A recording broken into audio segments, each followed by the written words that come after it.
Welcome to this presentation on esports. My name is John Easton. In this presentation, we're going to cover a background of video games and where we are as an industry.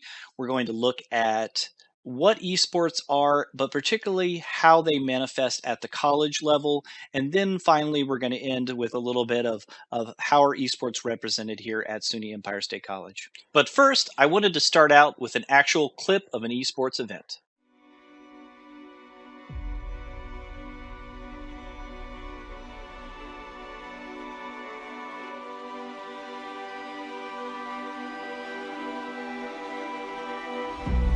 I see the place where I was born. I was raised by the new dawn, and now I sit inside the storm. Like the eye of the pyramid, I know everything ahead. I'm in the hunt, don't you forget. Gotta work for it every day, work for it. Gotta work for it every day, work for it. Bonjour Paris!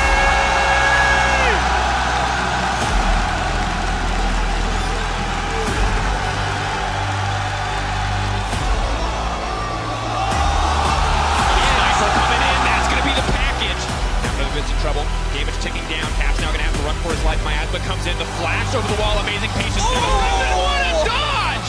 Comes out. One more rocket, baby. Max Loy's looking for a target. Power Wheel's waiting in the wings. Command Protect can get used as the culling. Oh, nice That's a hook. good channel.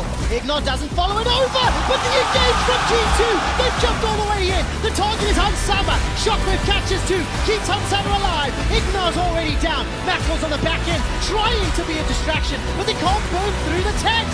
Bert flashes over the wall. Gotta work for it every day, work for it. Gotta work for it every day, work for it. Clear who's looking to clean this up. Fnatic need to keep the members alive. Reckless! The flash forward. The broad to body block. Fnatic destroy H2K. Reckless gets the turnaround. The triple kill for Fnatic. So I'm not going to go into the entire history of entertainment or the entire history of video games, but just to give you a little bit of context, in the 1920s are generally cited as the golden age of radio and cinema. In the 1950s, television would come into the picture, and that would really begin to spell the end for these other two forms of entertainment. Television, in 1949, I believe that the United States had about 6,000 TV sets total. 5 years later, 6 years later, in 1955, 50% of all homes would have a television. Now, for those of you who are alive in the 1990s, when the internet came in, it experienced a similar growth. Now, what's interesting about the 1990s and the introduction of the internet is that that is the first time since the introduction of the television that the average viewing hours of Americans started to decline. So in comes the internet, the decline of television, and now I would like to propose to you that we are in the golden age of video games. So why do I think this? So let's take a look at the highest grossing media. So how do we measure these things? The Avengers is considered to be one of the best-selling movies of all time. Its first weekend, it grossed $641 million. Grand Theft Auto, when it was released, I believe that was about 5 years earlier, actually grossed $1 billion in 3 days. The Avengers and Star Wars The Force Unleashed would eventually go on to clear $2 billion worldwide.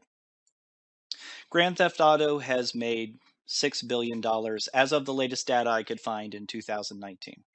And it wasn't just Grand Theft Auto 5 making all the money. Red Dead Redemption 2 in 2018 made $725 million in its first 3 days after launch. Call of Duty Black Ops 4 making $500 million. Comparing that to the highest grossing movies for their weekends, and we see that Fast and Furious and Star Wars The Force Unleashed just breaking over 500 million. Now, this is not just a few statistics related to the best-selling movies or the best-selling video games. It actually is happening to the whole industry. The first half of 2018, you see that the gaming industry is actually the highest grossing industry. It passes television, including streaming. It actually eclipses both film and digital music combined. And what's really exciting to most people in the marketplace is that while all of the other media are declining, something we experienced with radio and cinema, decades ago, video games are actually growing. So speaking of where video games could go, we're always mentioning this word video games and we're lumping all of these products and experiences into one category. Let's take a little bit of a look of where video games might be headed. You can play the Minecraft you know today on HoloLens. Sax grabbed his Xbox controller to play through a giant holographic portal into a 3D Minecraft world right on the wall. Even though I don't have a HoloLens, I'm able to play together with Sax from my Surface. Are you going to come join my game, Lydia? I'm in now. I see you, jumping around. One of the cool things about HoloLens is that it lets you display Minecraft virtually anywhere. You can get different perspectives on your Minecraft world. It's awesome to play with the controller, but could we show them something new, Sax? Sure. Let's take our experience off the wall and then put it on the table over here. Create world.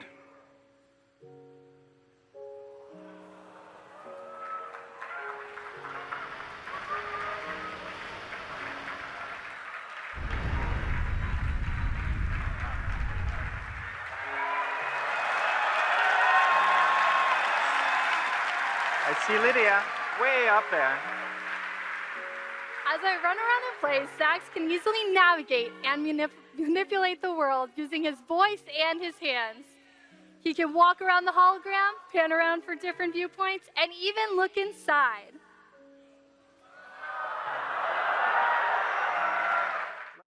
So that was an interesting look into perhaps the future. Who are gamers? If video games are the dominant industry, who are these people? This information does come from the Entertainment Software Association from 2019. This is a trade organization, so they're put there to promote video games and also, in some cases, defend them from criticisms about their content. But keeping that in mind, this was one of the best sources I could find for this information. And it also lines up with pieces I've discovered through other less biased sources. So 65% of American adults play video games, and the average age of a gamer is 33 years old. Gamers are more likely to have a creative hobby than the population, 56 to 49%, and they're more likely to play a musical instrument than the rest of the population, 32% to 27%. Gamers are majority male, but not drastically so. It's almost an even split, and actually, probably about 5 years back in the heyday of Farmville and some of the mobile games that first exploded on smartphones and also through the social media platforms, there was a period there where surveys were showing that females had actually passed males as the majority of gamers. 90% of parents say they pay attention to the games their children play. 59% of gamers say they are certain they will vote in the next presidential election. And 75% of American households have at least one gamer. So this is a lot of information to kind of dispel that myth that this is a small minority of younger males who are doing this activity. So maybe we accept that. So video games are the dominant form of entertainment. All other forms of entertainment are declining. What does that mean? Well, one of the things that we're seeing is that these other media and media companies are acknowledging this, and they're seeking to find a platform for themselves and try to reinvent themselves someplace in this video game space.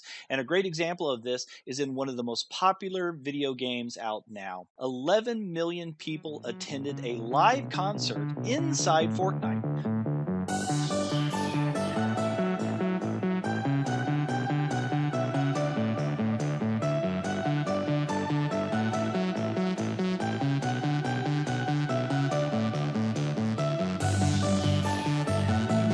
Yo, what is up, Fortnite? What's up, Pleasant Park? My name is Marshmallow, and thank you for coming out today and making history with me. You guys ready?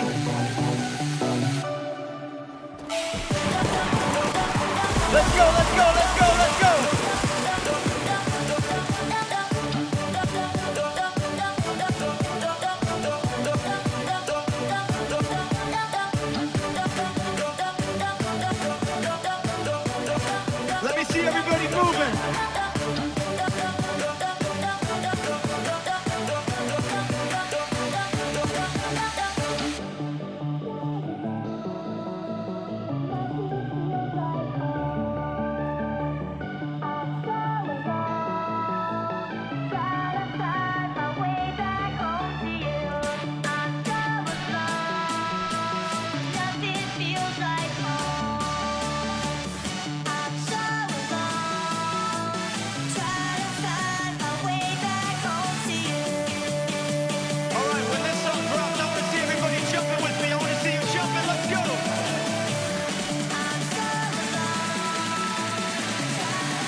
Okay, so that was pretty successful. 11 million people, not bad.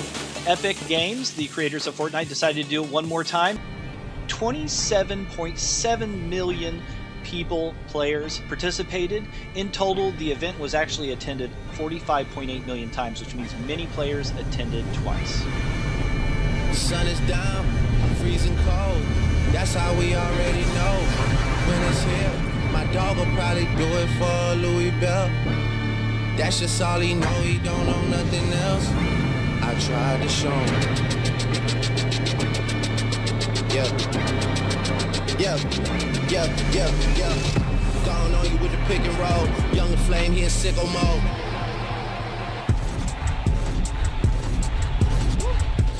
Nathan's here with all the ice on in the booth. At the gate outside, when they pull up, they keep me loose. Yeah, jump out, boys. That's Nike boys hopping our coast. Way too big when we pull up, give me the loot. Give me the loot. Was off the Remy, had up at post. Had to hit my old town to duck the news. 24-hour lockdown, we made no moves. Now it's 4 a.m. and I'm back up popping with the crew. I just landed in, Chase B mixes pop like Jamba Joe's. Different color chains, think my jeweler really selling fruits. And they joking, man, know the wish it was a new. Sunset. Retreat, y'all in too deep. Plan for keeps, don't players for weak. Surrender retreat, y'all in too deep. Plan for keeps, don't players for weak. Way too formal, y'all know I don't follow suit. Stacy Dash, most of these girls ain't got a clue. Well, I don't know about you, but the last time I went to a concert, I could barely see the stage. So our young people today are having a completely different experience, not only of video games, but of music and other forms of entertainment. Which brings up an interesting point. One time I was at an educational technology conference, and this instructor was demonstrating this tool they used, and it was really a great tool, good company and everything. But they said something that really struck me at the time. After they showed out this tool, a teacher in the audience asked a question about that, and they said, oh yeah, you can do this by just touching here and dragging this box over there. And they said, yeah, just like the video games our students play. So there's a little bit about video games, some examples of what they look like, where they came from, and where they are as an industry. Let's talk about esports. We saw at the very beginning of the presentation an example of an esports competition. So we have arenas filled with people watching these competitions. Let's take a look at some of the statistics. And again, I'm going to give a little bit of disclaimer here. These are the best statistics I could find. Some of these numbers are self-reported. However, these numbers aren't really in dispute. The League of Legends World Championship was attended by more people than the NCAA Final Four and the Super Bowl that year combined. Now, what's interesting about this is that the best that I could tell, football and basketball have about the same fan base in this country, 400 million fans. It turns out that League of Legends has about the same number of players, yet they have much more of a viewership. So not only are all these games growing, but they have a larger fan base. Another little statistic out there is 51% of college students think being an esports athlete may be a viable career. 27 million people watched the 2014 championship tournament for League of Legends. Dota, which is another game in the similar vein, in 2014 had 20 million viewers. Now, to compare that to the 2014 athletic events, 5 million people watched the National Hockey League Stanley Cup Finals that year. 13.8 million for World Series, 15.5 for the NBA Finals. So even 6 years ago, esports were pulling in bigger numbers than athletic events. And again, one of the things that's really exciting for sports organizations and marketing organizations and anyone who's paying attention is that not only are these events huge, they're growing. So let's focus in on collegiate esports. There's not a lot of collegiate esports surveys out there. This is the first one ever, and it was done in 2019, and it was done by a group called midgame.gg. Now, disclaimer, they are a company that markets themselves as a management organization for esports. So they're not only putting out the survey, they're also trying to say, look how much we know about this topic. They looked at 241 players and 125 colleges and universities. Age of esports programs, fairly new. The average is 2016, so 4 years ago. There is an outlier there. We're looking at the University of Texas at Austin, 2002.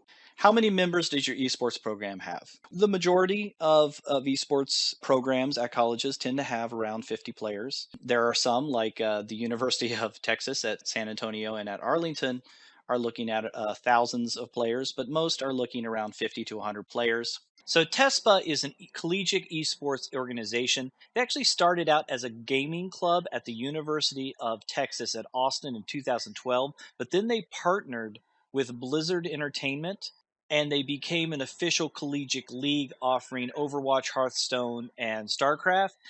As of this 2018 data, they have grown to 850 schools and over 20,000 players. They claim to have awarded $3 million in tournament winnings, with the average esports scholarship student receiving about $4,800 in tuition awards a year. I actually dug a little deeper and found some larger numbers. Currently, TESPA is saying that they have 270 plus schools because they've now started to reach out to high schools, and they have 120,000 registered players.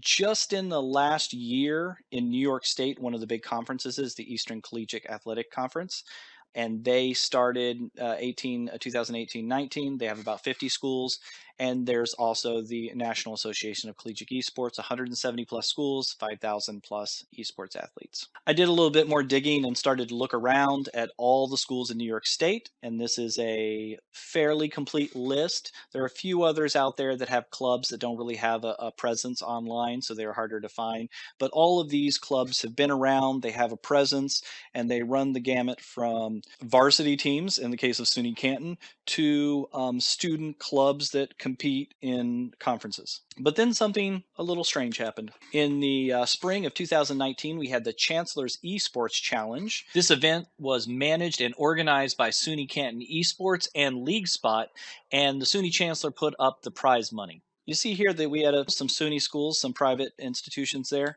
and then now we had 44 SUNY schools and over 400 students competing. Now I'm going to jump back to that survey I looked at, because now that we're seeing that this is something that existed for a while, it's been explosive in some places. Now let's look at, why do students want to participate in collegiate esports? Because one of the things we can't forget is, unlike the lacrosse team or the football team, they don't need the school to participate. They can play on their own. They can gather together a group of friends or queue up with strangers and play these games. So why would they want to participate in collegiate esports? Well, this is what they say. 81% say they want to play their favorite games. Seems basic, but let's not forget it. I was involved in a school where there was an explosion of interest in esports. The school got very excited. They decided to put together an esports room, and they were going to get teams organized. And then the athletics recreation joined the same conference that their athletic teams were involved in, and they offered none of the games that the students wanted. So let's not forget, they want to play their favorite games. Okay, they want to compete against others. They want to connect with gamers and other like-minded people. They want to participate in a team-based activity. Again, we said they could do that on their own. 67% want to represent their school. They want to tell people they play for SUNY Empire. They want to wear the colors of their school. They want to wear the clothing of their school. They want to go to places, and they want to represent their school, and they want to win. What kind of institutional support does your esports org receive? Another question after, okay, we've decided we have these people, this is a wonderful activity, we want to get involved. How much is this going to cost us? So we look here and we see that most schools that participate have an official student group, and there's some kind of funding from the school. Doesn't really tell us much. A lot of school clubs get $10 for pizza or something like that. Dedicated space, corporate partners, and sponsorships. And we see as the investment grows and grows, it starts to decline. Dedicated IT support, scholarships. And so you can see that when we start to move into an environment where esports becomes ubiquitous on every campus, it's the schools that provide the support that stand out. And that's why it's exciting to get involved in this early, because right now, just having a program is how you stand out. But that's going to change. I'd like to play a clip right now that at first may not really seem like it fits in with all this talk of the video game industry and collegiate competitive esports.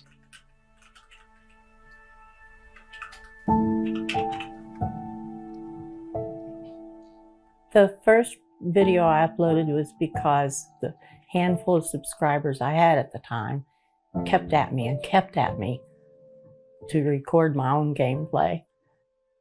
I had subscribers before I started uploading because I watched a lot of channels. I had all my favorite gamers that I liked to watch. And I'd always leave comments that I liked their video or that was fun or something. And people got to know me on their videos, and they would comment back to me in the comment section.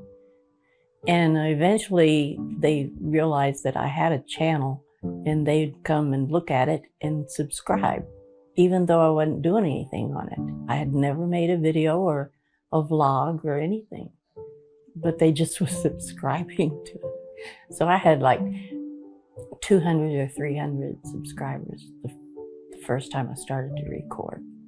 I thought I like to talk, so well, I can do this. So I did. And then I went to bed and just didn't think any more about it. Hi, this is Grandma Shirley, and I'm playing Skyrim. And I thought I'd like to take you along with me if you'd like to go. I've already gone through the preliminaries at the beginning, and I've been to Riverwood, and I've gotten the quest to go to Whiterun and ask the Jarl there for help. Somebody took it and put it on Reddit, and it went viral.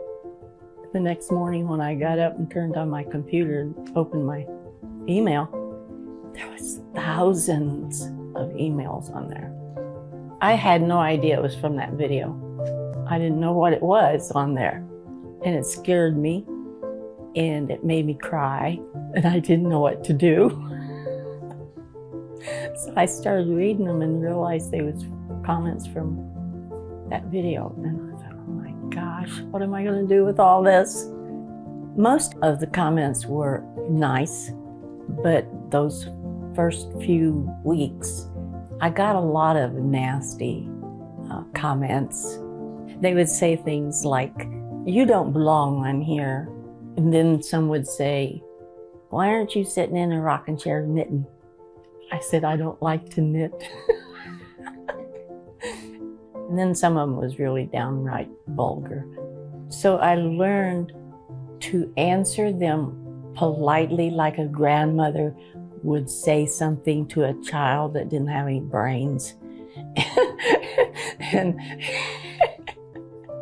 and eventually they learned to treat a grandmother with respect instead of the way they were acting. And it just became a fun place to be then, talking with them. And I never get anything bad anymore. And if somebody does get on there and say something bad, the others get on to them.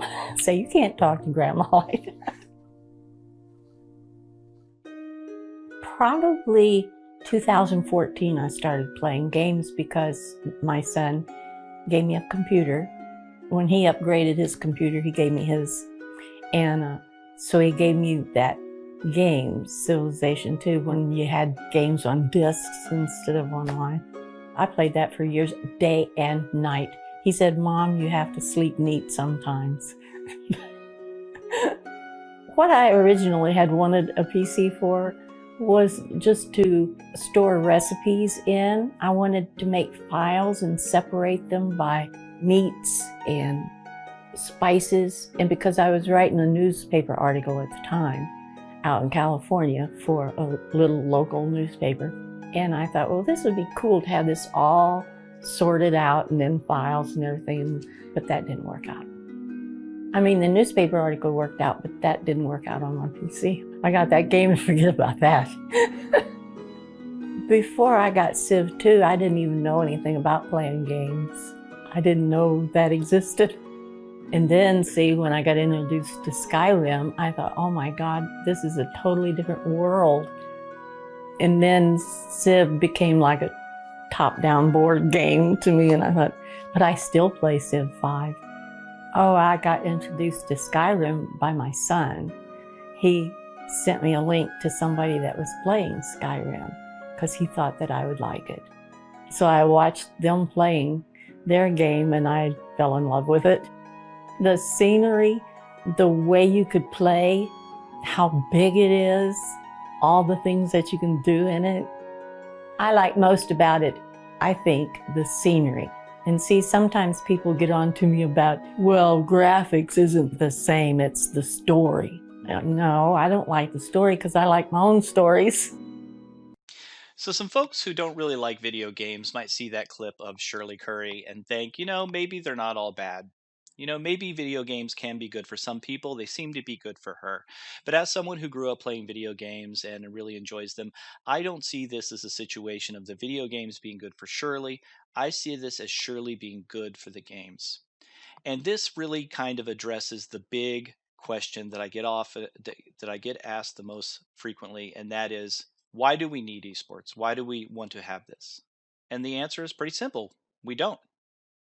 There are industries and corporations and companies and all sorts of folks who are very interested in being involved in this space, the same way that there were marketplace interests that were very interested in television at the time. And we can leave it to them, and they will decide what this is going to be about. But I'm reminded of one of my heroes. He's a man who really, really hated TV. He hated it so much that he became involved in it. And here's a quote from him. I got into television because I saw people throwing pies at each other's faces, and that to me was demeaning behavior. And if there's anything that bothers me, it's one person demeaning another. That really makes me mad.